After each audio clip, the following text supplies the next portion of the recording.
Welcome back to our channel, mga kabayan. Today, isang napakainit na usapan ang pag-uusapan natin ang nakita umanong F-16 ng United States Air Force na lumilipad sa ibabaw ng ating world-renowned Banaue Rice Terraces. Pero teka, hindi lang ito simpleng sightseeing. Ito ay posibleng bahagi ng isang military tactic na ginagamit na rin ngayon ng ating Philippine Air Force. Tara't pag-usapan natin. Pero bago tayo magsimula, tandaan natin na ang matatag na Pilipinas ay hindi lang nabubuo sa lakas militar, kundi sa maayos na pamahalaan, paglaban sa korupsyon, pagtanggi sa political fanaticism, at paglaban sa maling impormasyon. Recently, maraming netizens ang nakapansin sa isang low-flying fighter jet na tila F-16 ng US Air Force na lumilipad malapit sa Banaue Rice Terraces. Ang mga eksenang ganito ay bihirang-bihira nating makita dito sa Pilipinas, kaya naman umani ito ng iba't ibang reaksyon mula sa pagkabighani hanggang sa pagkabahala. Pero bakit nga ba ganito kababa ang lipad ng isang high-performance fighter jet tulad ng F-16? Simple lang ang sagot: radar evasion. Radar evasion, mga kabayan, ay isang napakahalagang bahagi ng modern aerial warfare. Ginagamit ito para makalapit ang mga eroplano sa target area nang hindi agad na-detect ng radar ng kalaban. Isa sa pinaka-epektibong paraan ay ang tinatawag na nap of the earth flying, kung saan ang jet ay lumilipad ng sobrang baba, minsan mas mababa pa sa mga bundok o puno, para magtago sa likod ng terrain. At kung may perpektong lugar para magsanay ng ganitong tactic, walang duda, ang Pilipinas ay isa sa mga ideal spots dahil sa napakaraming bundok, kagubatan, at uneven terrain. Alam nyo bang ginamit din ang ganitong tactic sa kasalukuyang Ukraine-Russia conflict? One time, may mission ng Ukrainian attack helicopters kung saan tumawid sila papasok sa Russian territory gamit ang terrain bilang shield. Ang resulta, nasorpresa ang Russia at na-destroy ang ilang oil depot bago pa man sila ma-detect ng radar. Kahit heavily equipped ang Russia pagdating sa air defense, wala silang nagawa dahil hindi nila agad nakita ang mga paparating na aircraft. Ganyan ka-effective ang terrain masking. Pero hindi lang ang US at Ukraine ang may ganitong capability. Alam nyo bang ang ating sariling Philippine Air Force ay matagal nang nagpa-practice ng low-altitude tactics? One time, may sightings ng PAF-T-129B attack helicopter na lumilipad below treetop level. Ibig sabihin, ginagamit nila mismo ang mga puno bilang natural cover. Hindi lang ito nagpapakita ng kagalingan ng ating mga piloto, kundi rin ang readiness nila for real combat scenarios. Sa dami ng islands at bundok sa bansa, the Philippines is a perfect training ground for this kind of aerial tactic. And take note, hindi lang ito pang training, ito ay strategic defense measure na ginagamit din sa actual combat situations. Ang ganitong mga taktika ay napakahalaga lalo na sa modernong panahon kung saan surveillance technology ay sobrang advanced na.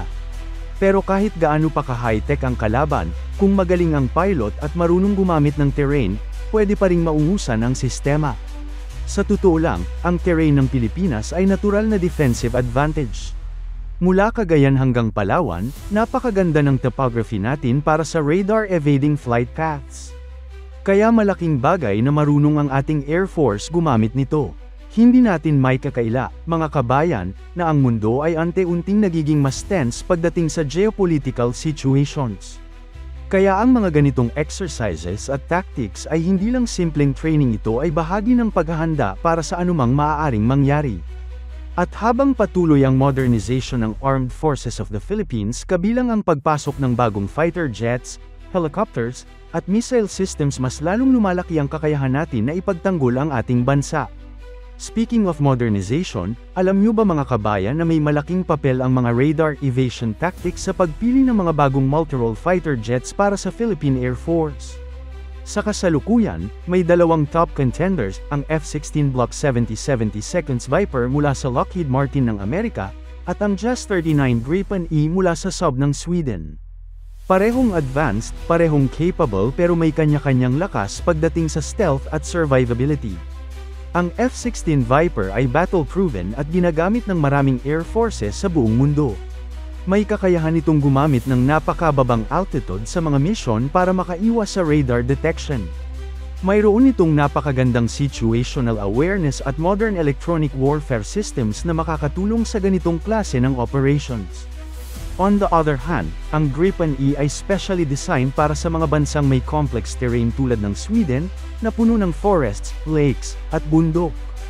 Kaya ideal din ito sa Pilipinas. Magaan, mabilis, at may highly automated systems na nagbibigay daan sa mas mabilis na reaction time ng piloto, perfect para sa hit-and-run tactics sa ating island environment. Pero hindi lang eroplano ang factor dito. Crucial din ang radar systems at integration sa air defense network. Sa panahon ngayon, hindi sapat na mabilis lang ang jet, kailangan connected din ito sa command and control systems, para real-time ang data sharing at coordination. At dito pumapasok ang kahalagahan ng tinatawag na network-centric warfare. Sa simpleng salita, mga kabayan, hindi lang isa o dalawang aircraft ang lumilipad sa isang mission, kundi buong sistema na konektado, may drone na nag-observe, may AWACS aircraft na nagmo-monitor ng buong airspace, at may ground radars na nagbibigay ng intel. At kung marunong kang gumamit ng terrain, low-altitude flying, at proper coordination, kaya mong lusutan kahit high-tech na defense systems.